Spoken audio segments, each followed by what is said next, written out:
सजावल जिला भर में डेंगू ने अपने पंजे गाड़ दिए हैं। जिला भर में डेंगू तेजी से फैलने लगा।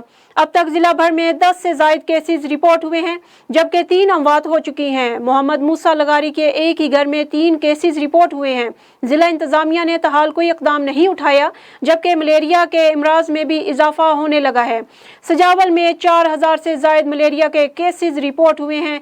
गुज़िश्ता रोज दड़ू में डेंगू वायरस से नौजवान अरबाब इरशाद जांबाक हो गया।